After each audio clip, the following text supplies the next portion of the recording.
morning, afternoon, evening, wherever you might be. My name is Marva B. I am the CEO and founder of Black Link Magazine, and this is the Black Link Experience. We'd like to welcome our guest, Toni Blackman. Thank you, Toni, for being here. We're so excited to have you. Thank you for having me here. Absolutely. I love your Instagram. I love everything you do, everything about you, and I can't wait to share with the world. So, Toni, with that said, go ahead and tell the people who you are and what you do.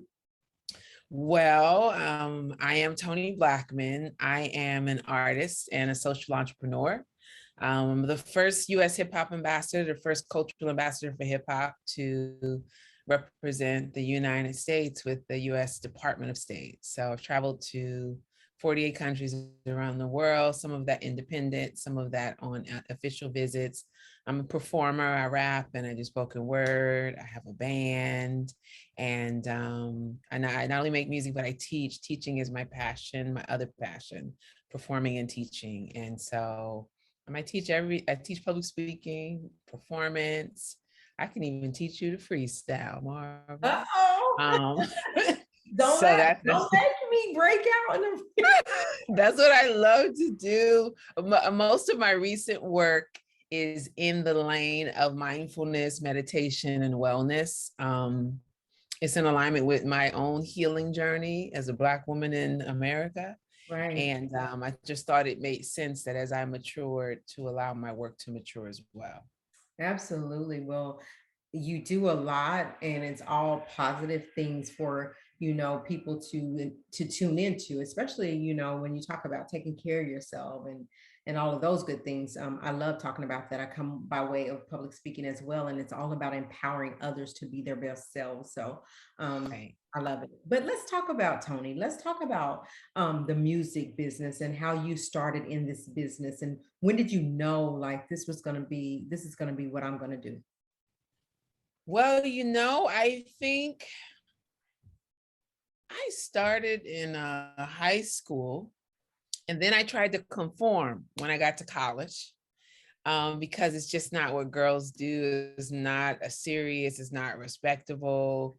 And then I was a poet who studied poetry, and I had a literary mentor, and he wasn't having it. It was like a father figure. And so there was a lot of self-doubt that came from like professors and family. And eventually though, I was in grad school, and I realized, this is me. Yeah. I was miserable in grad school. And I was like, no. So I remember finishing my graduate studies and having a performance, the first in a long time. And my grandmother, who was sick at the time, she was dying from cancer.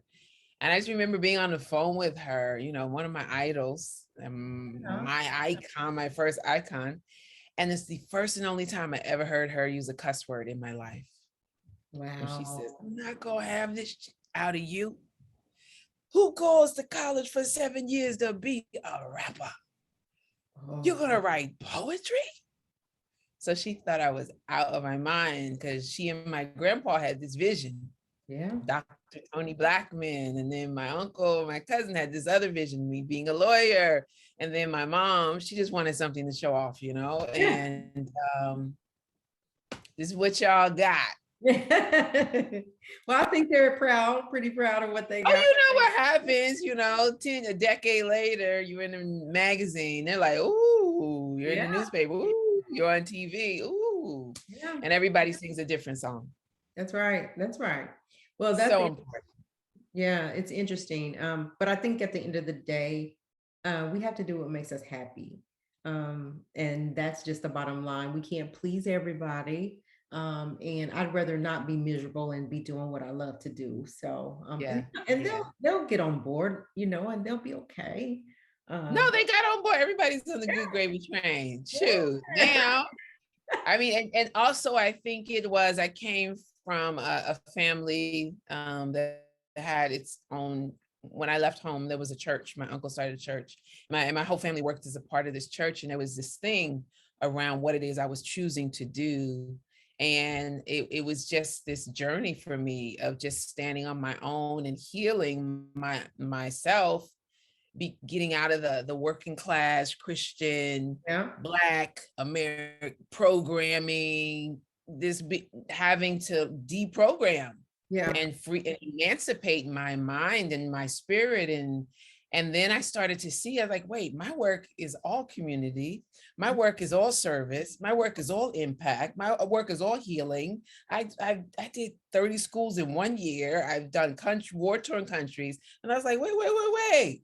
Yeah. Who walks like Jesus up in this piece, right? You know, and it was just this space where there was conflict, you know, that fighting for womanhood and adulthood. And it all came back to me learning how to accept myself, to love myself, to honor myself, to be true to myself. And sometimes that means having some distance for a while, you know, from those you love. That's right. Because if we're not good for ourselves, how can we be good for anybody else? Exactly. So you have to take that time and say, look, it's about me right now. Be selfish in that. And yes. And make it non-negotiable, right? Right. Like, this is me. This is my time. Right. Yeah. And that's it. Activate your no. Nope, not doing it. This is about me. Activate your no. I love that. Yeah, that's it. So anyway, let's talk about some of the experiences that you've had in this music business, because you've been a lot of places, done a lot of things. Want to share some of the things that you've done with the people? Well, I think a lot of it started in Washington, D.C. I went to Howard University, and I started Freestyle Union Cypher Workshop. This was a year after I started, 2 years after I started Hip Hop Arts Movement. Hip Hop Arts Movement was known as HAM, one of the first hip hop theater performance ensembles. And then one of my mentors, Ethelbert, he told me, you need to focus. And I was like, what do you mean? So he gave me this story that he told me about focusing. He's like, you ever watch those Kung Fu flicks? And I was like, yeah. He was like, you know, in the Kung Fu flick, you walk in and you got the brothers over here. They like getting high. Then you got the brothers over here. They getting drunk. You got these brothers over here. They with the prostitutes, right? Then you got these fools clowning around over here. And then you walk, and then you got another group. They're gambling. Right. All right. Then you walk into the kitchen and it's one dude in the kitchen washing everybody's dishes. And then while he washes his dishes, he's practicing his form. He's focused. He is focused. And he said, you know what happens when the compound gets attacked? The drunk dudes are drunk. The high dudes are high.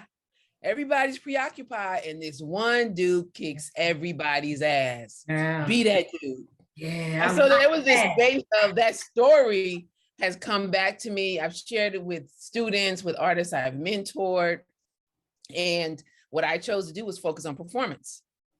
So every single performance that came my way, I don't care if it was at the mosque or the church, in the projects or at a senior citizens home with third graders or college juniors, I did it. Right. I did everything: poetry, taking voice lessons, a theater. And what it did was it allowed me to channel my public speaking background.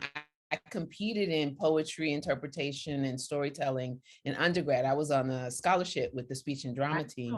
And so it just allowed me to really elevate and really lock in my skills and understand the science and the processes. So I've been able to work in the music industry, do concerts with, you know, opening for mainstream artists and major artists, appear on TV, and also at the same time work in the arts. So to do things, you know, artsy fartsy to the left stuff at a museum or an art gallery, and be able to get grants to do stuff. Like what I'm working on right now is for a project in Senegal. And it's really combining video with music and spoken word and in the Afro aesthetic. And so I'm really excited about bringing it all together. And I think that's what's the most unique thing about my journey, is that I've been able to walk in each lane. And, you know, I realized at a certain point, my skin wasn't thick enough. I had opportunities in the music industry, and somehow it was always almost happening. So part of it was self-doubt. Yeah. I used to think it was fear and not feeling good enough, but part of it was also me needing to heal because I'm an empath. I'm a sensitive creative. I walk into a room, I feel everything. I remember a good girlfriend, she was like, she worked for BET. She did a lot of things. And I remember her inviting me to events, and I went to these 2 events. And I remember her trying to confront me about being insecure. Right. And I was like, well, is that what it is? Is that what? And what it was the energy in the event was so questionable. Like and what? What? It was like when you go into a space, it was a bar. Yeah. And there was some very successful people there. And there were also a few people who had reputations for doing certain things that weren't straight up. And so but I had not matured enough to not absorb other people's energy. So was that intimidation? It wasn't intimidation. It was more a lack of self-awareness around who I am, who I was at that time. Okay. I get that. It was ignorance, not knowing, wait, baby girl. If you're going to walk into this kind of environment, you got to prepare. Whoa. You got to ground yourself. You got to get your energy right. You might need to get prayed up, and you need to be mindful of your expectations, right? Know who you're interacting with, know who you're dealing with. You don't have to lose your center. Wow. And just because you see something doesn't mean you need to react to it. Okay. You understand? There's cocaine on the table. That ain't got nothing to do with you. No. Just keep your nose away from it. Go over here and handle your business. And so there's these spaces where I know a number of people unable to function in certain environments. They just cut off those parts of themselves to go over here to do something. And it's this thing, where if you are on purpose and you have something you need to do, right, you still need to do it. Yeah. So there's this walk, there's this path you got to walk on to get there. Yeah. If you don't go on a path, you can't do it.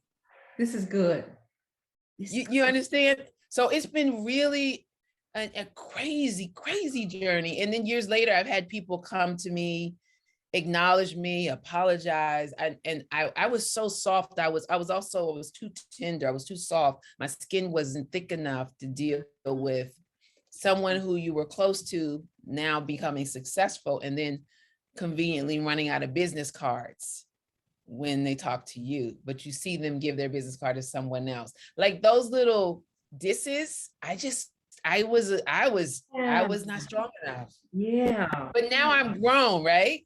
I've done my healing. It doesn't mean anything to me anymore. And I find myself coaching someone else who's emotionally reacted and da. And now I realize that action had nothing to do with me.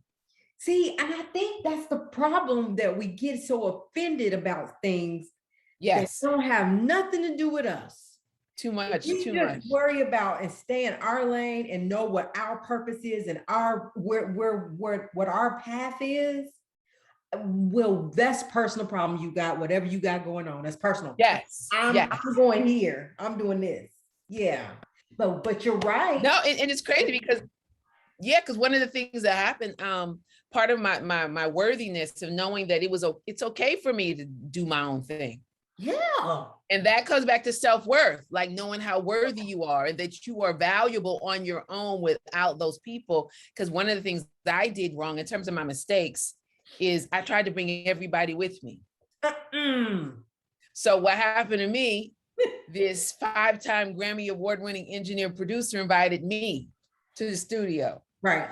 To do an album. He worked with another major Grammy. Right. No, he's worked with several artists. Right. And so he's inviting some other people. And then I say, well, I have this project. It's like a female Wu-Tang. We're doing this and that. So then I bring 4 other artists who aren't ready.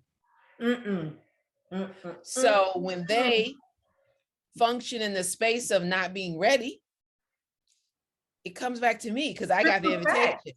Yeah. So then when he says, he brings me in, he's like, sometimes too many women means too many women problems.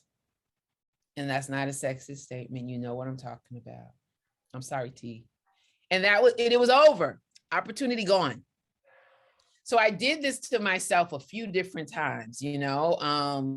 And when my project in DC started to blow up, when I had freestyle, you know, certain things came to me, but I kept wanting the collective to benefit, not realizing, no, this is your opportunity because you've worked for it, because you've built this, but I didn't feel worthy of it. Surely all of this attention is not for me. Surely all of this light is not for me. But why do we feel like that? Well, one, it depends on how you're raised. Depends on your upbringing. It depends on the messages you received as a child. It depends on the community you come from.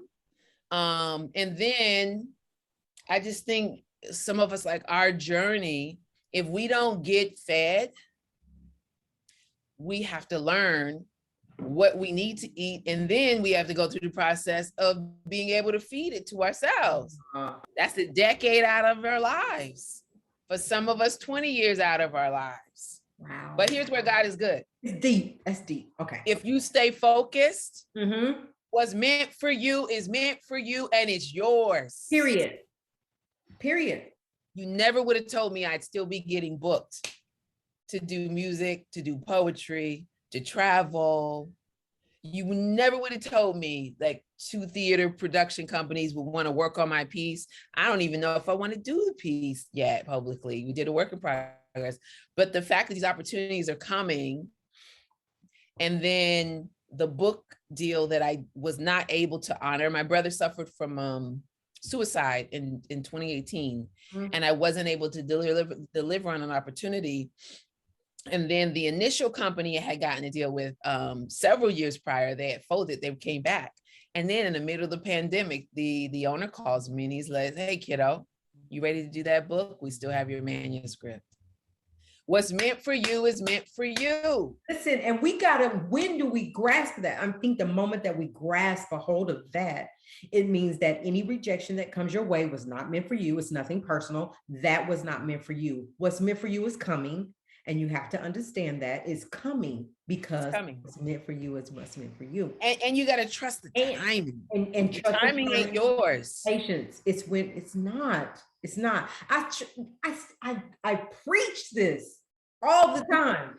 I don't take nothing else. If these people viewing this don't take nothing else away from this, from anything that you said, Toni, they got to know everybody can't go where you're going. Everybody cannot go with you, and some people don't want to go with you. And they don't, some don't even want to go. I'm just going because she said, come on. I didn't really know how to tell her I don't want to go with you. Oh, I've been, and I tell you, my little overgiving stuff, Karen, trying to bring everybody and people who did, you know, that I just said that was my dream. It's not really. Right. I just want to sit down. And it also comes back to timing, and then also allowing yourself, like, there's certain, like, I don't wear my wounds. I don't wear my scars. I don't wear certain things, that even my physical ailments. I was super, super sick in 2016, 2017. I mean, super sick. So you might have could tell, someone who was in the natural healing could tell, because I was way too skinny for my frame. But it was, but as I was moving through it, I noticed that some people, because I didn't look sick enough, didn't have compassion. That's great. When I'd give my no, or when I'd say, I can't do it this way, or I just need more time, there was no compassion because I didn't look sick enough, you know, in this space. And I think that, like, this pandemic, I lost so many people I knew died. So many friends, so many loved ones, close family members. And it was not just from COVID, but cancer and heart disease and stroke.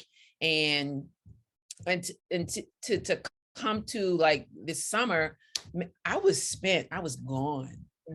But when I decided that I needed a break, I said I was going to Africa. I know I was going to the continent, and I chose to go to one of the places where I am at home. So I went to Senegal because I know I have people there. Right. I know I have fam there. I know if I get creative, I have an artist family there. Yeah. So I can do what I need to do. And I know the ocean is there. So I can be close to the water. And but I tell you, I checked out and I took a break, and I had a conflict with a dear friend who she just could not understand. And she's like, oh, it took you a month to call me back. Yeah. Yeah. You were on social media. I was like, yeah. Social media is tied to my work and what I do. So I show up.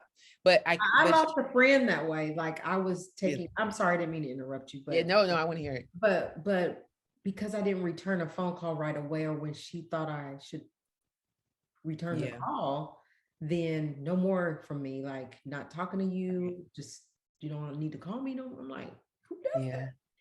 But it's still, I value my friendships and my relationships.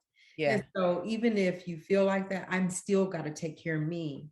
I still got to do the things that I need to do in order for me to be good, to be a good friend, to be a good person, right? I got to get away. So if that means I can't answer your call now, just know I'm going to get back with you, just not right now. And why is it, Toni, that you can't accept? Well, part of it is that we make up stories. We humans make up stories and we make assumptions. And then we assume that, oh, he didn't get back to me, he doesn't like me. He didn't get back to me, he doesn't love me. She didn't get back to me, she doesn't care. And that when it has nothing to do with you. Even the thing about being late. For me, like I have a friend who swears that being late means people don't respect you. I said, girl, my ass used to be late all the time because I'm all over the place, airheaded Virgo who got more air than earth, and I don't know how to prioritize or manage time, and I don't know how to say no, and I'm overcommitted. Me being late has nothing to do with you.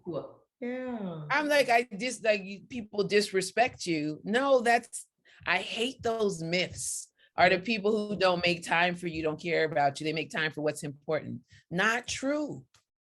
That is not true. It's not a flat out truth. It applies to certain situations. Yes, I agree. But it's just not a truth. And it's the reality. I've been wanting to write about this or talk about it or make a song about. It's like you don't know what people are going through unless you know. Absolutely. So you don't know that, oh, this is the anniversary of my auntie's death. Yeah. That was like my second mother. Oh my gosh. Oh my gosh. So I'm off center. Or Toni, they don't know how sick you are because you don't look like it. Right? Yes. I am sick. I really am. I just don't look like it. You don't know that. Yeah. And so those things, and I think for me, I've been managing. My first anxiety hit me after my brother's death because I stuffed it. I stuffed the feelings around it. Yeah. And then 6 months later, it hit me. It was like that delayed grief. Oh, God. And then that in 2019, that's when I had a few moments of anxiety, bouts with anxiety. Thank God that it only lasted like a week or two at a time. Only a few times, but it gave me so much compassion for people who deal with that on a regular basis. Yeah, because you don't know until you experience it. Yeah. You don't. And now I know how to manage it. I know how to get ahead of it. And so I feel thankful because I know people who they have depression, they have these other things. And I'm just very, very I'm obsessed with feeling good. Yeah. So when I fight. I want to be obsessed with that. What do you tell people that you want to be that happy person? Like you said, you're obsessed with feeling good and you want to be in a good space and you don't want all this drama around you. But what if it's your family and they don't get where you're trying to be, the space you're trying to be in, and they want to come in your space with it? Okay, you get on the stage, public speaking and saying, you guys, listen, even if it's your family, you remove yourself. But what happens when it happens to you, right? Well, it's one of the markers of adulthood and maturity, like emotional and spiritual maturity, being able to set boundaries and communicate them in lovingly firm ways, and allowing people. One of my biggest life lessons over the last 2 years was learning how to let people be upset with me, learning how to disappoint people. And it's one of those things, I think it can get in the way of so many things in our lives, particularly if you're an artist. Yeah. If you're a writer, Uh-huh. people want to talk to you when they want to talk to you. People want to see you when they want to see you. Yeah. And I remember a friend I met through a producer who I was working with, and he was like, oh, this woman could potentially be your manager. And we became friends, like we clicked. But then I noticed, I said, hey, I got to work on my book. I got to get this manuscript to this agent. And then she's like, oh, okay, cool. You want to go to this event at 6? It was like she didn't understand, like, okay, well, you got a few hours. You don't just say, oh, here's a few hours to write, and then I'm going to get dressed for you to pick me up to go to this event tonight. And like the creative process doesn't work like that. It does not work like that. And so I noticed after it was after a year or so, and then we ended up, she fell all the way back. Because when she wanted to come visit, I was staying in another city and she wanted to come. And I was like, I said, you can come, but I won't be available. There's a bed in the other room. I won't be available because my priority was what I was working on, and I was preparing for a show. Because and that's what I get like with my family. I'm just gonna put it out there. If I'm working on my magazine, I need my publication, I have a due date that has to be released. That means this block of time, I'm sorry, I gotta go in that office and I gotta do what I'm supposed to do in order for it to survive. Like I can't just say, oh no, but they know that it, and you still feel some kind of way about it. Yeah, but it's like sometimes people don't get it unless they do it. Yeah, and they don't understand it unless they've lived it. And that's I believe that's like a lack of empathy. You have to experience in order for you to feel it and understand it. But that's where we have to be accountable for ourselves and our time and our purpose. Because I feel like if they had something going on, like you want my attention, you want me to be there. So I'm supposed to be there because you want me to be there because whatever you got. Yes. What I got going on every time. Yes. I can't.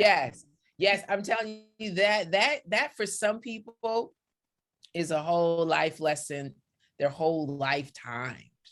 It's for some people, that's like a big thing. And I have a friend, I think she got another decade before she really gets it. I just went far away.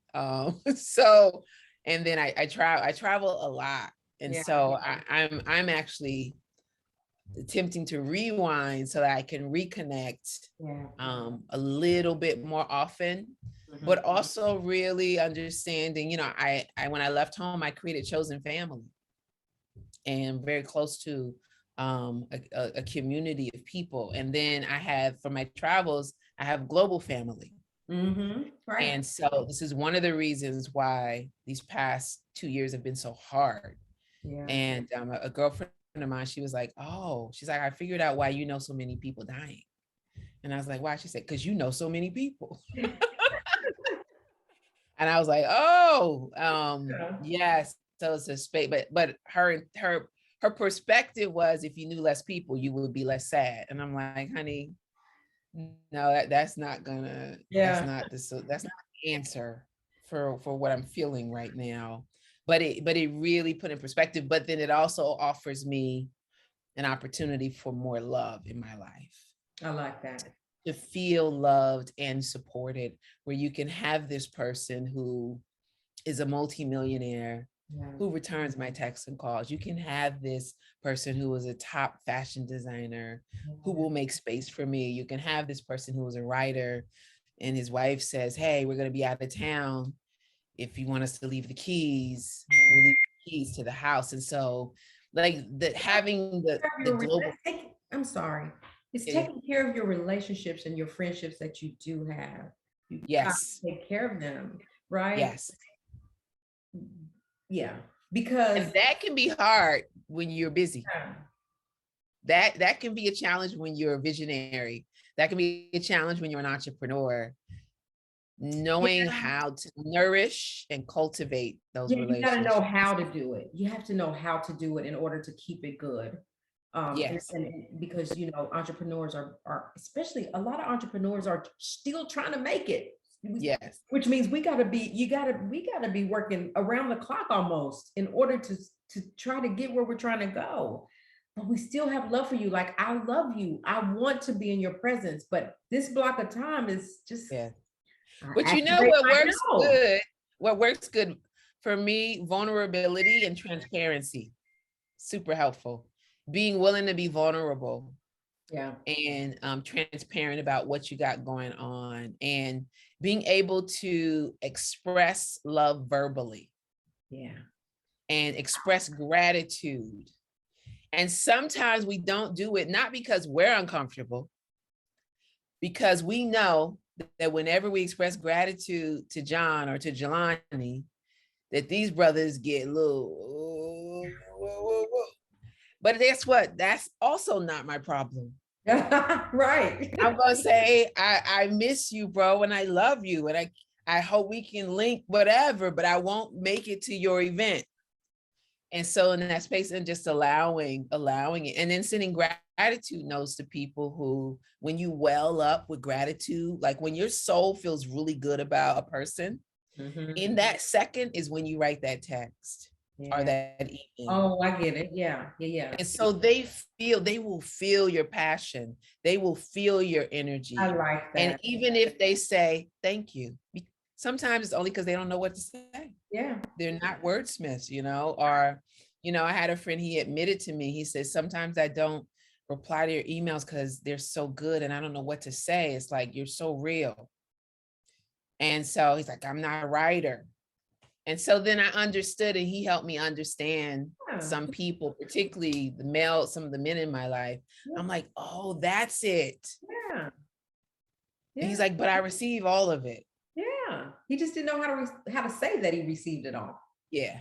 Yeah. Yes. So it's like just I think, but nourishing the relationships is important for business. Yeah. It's important for opportunities. Yeah. I will tell you the opportunities I've had during the pandemic, 99% of them were from previous relationships with people who I've known for more than 10 years. Half of them people I've known more than 20 years.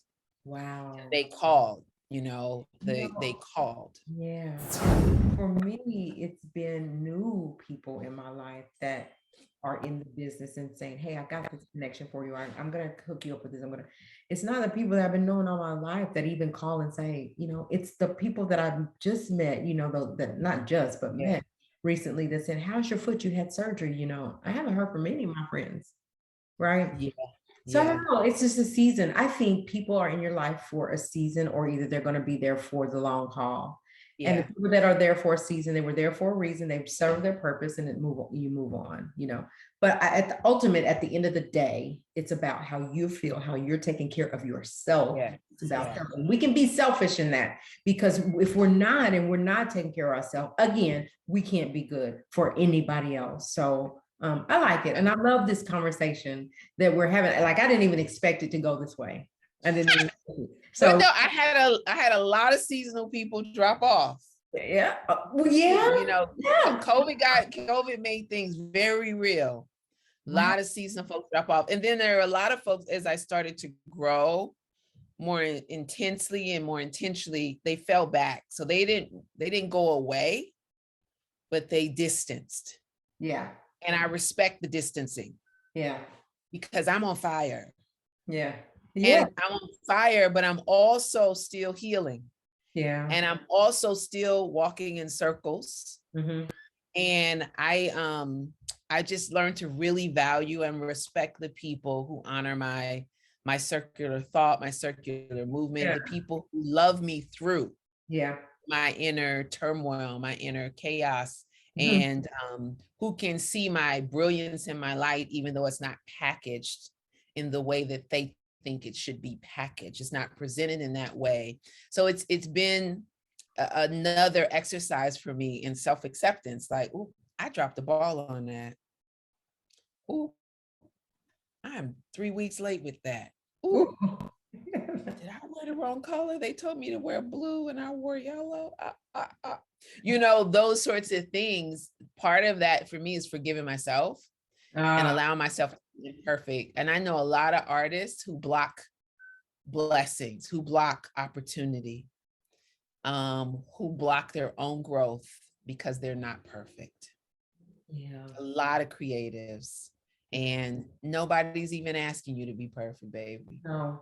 Sometimes all you got to do is show up. And be who you are at that moment. At that time. That's it. Just be who you are. I love this conversation, Toni. I appreciate you coming here and just having the conversation didn't even feel like an interview.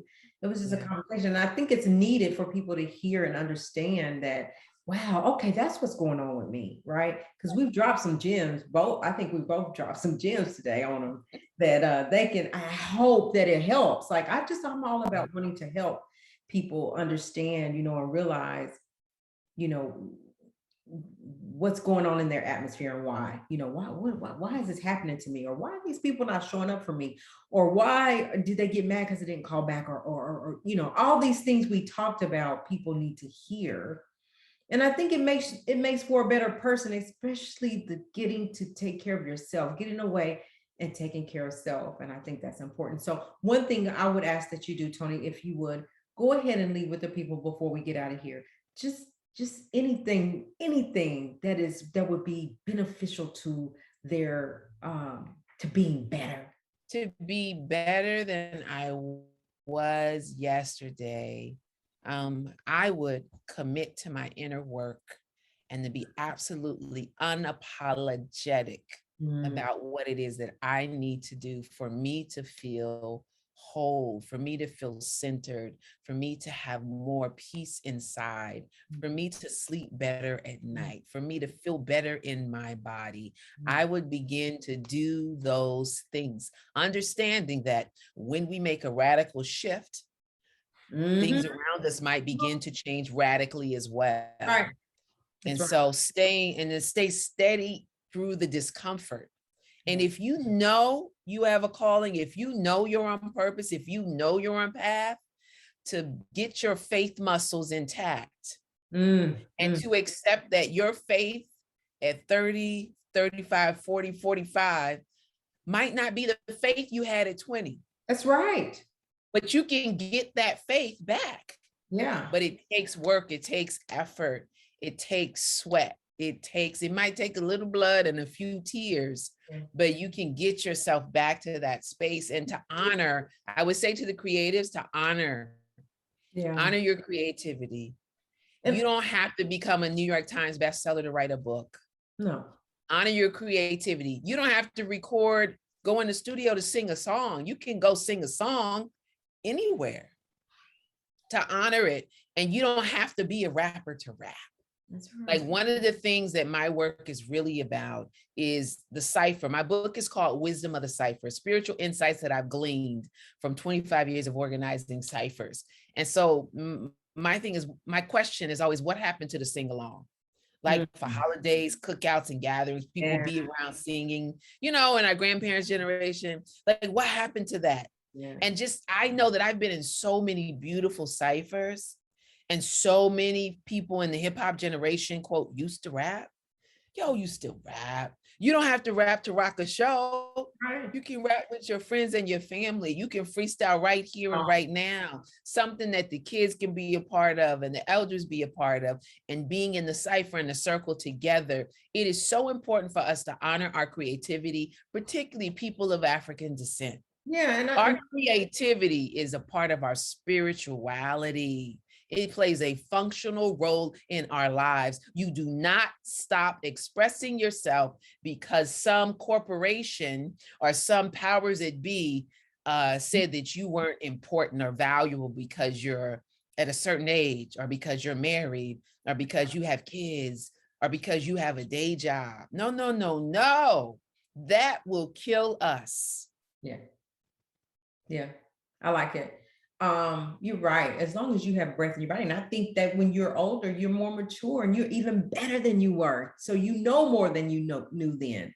So don't ever give up. Never, ever give up on what you think your purpose and dream is. And if you don't know what your purpose and your dream, do some meditation. Whoever your higher power is, tap into that. Take some time by yourself and really dig deep within who you are. Figure that thing out. I don't care if you're 40, 50, 12, 20, whatever it is, figure it out. And you'll be much happier. That's what I think, Toni. I'm looking for happiness within myself, right? Yeah. And I want people to see, gosh, she's so happy. What is she doing? Yeah. And if you can also, we're never too old to learn. You can take a writing class. Never. There's so many opportunities. And now that, COVID is hard, like we can do anything on the internet. So maybe I can freestyle and Toni can show me how. I don't know. Yes. Thank you so much for being here. Man, I enjoyed this conversation. We're going to be releasing my hip hop meditation project, Just Breathe, later this year. And the book will be out in 2022, Wisdom of the Cipher. Well, we're going to be following you. We're going to keep up with you for sure, because I don't know, but I'm feeling something here and I'm just appreciating it. And so we definitely support you. I definitely want to hook up with you and let's do a Zoom about these conversations, not about even the music business, but about self. Yes. All right. All right. Tell the people how they can reach you on social media sites. You can reach me at Toni Blackman on Instagram and Twitter and TikTok. Toni Blackman. That's it. That's it, you guys. Let's go follow our sister. Let's go hit like. And I'm on YouTube. I'm on YouTube as well. Okay, and YouTube, Toni Blackman? Yep. Okay, let's go follow. If you don't do nothing but subscribe to YouTube, hit like, go like a few pictures. Just let her know that we do support her. I know Blacklink Magazine supports her. We will follow you. We're going to catch up. You guys, we're going to get out of here. In the meantime, remember, respect yourself, respect one another. God bless.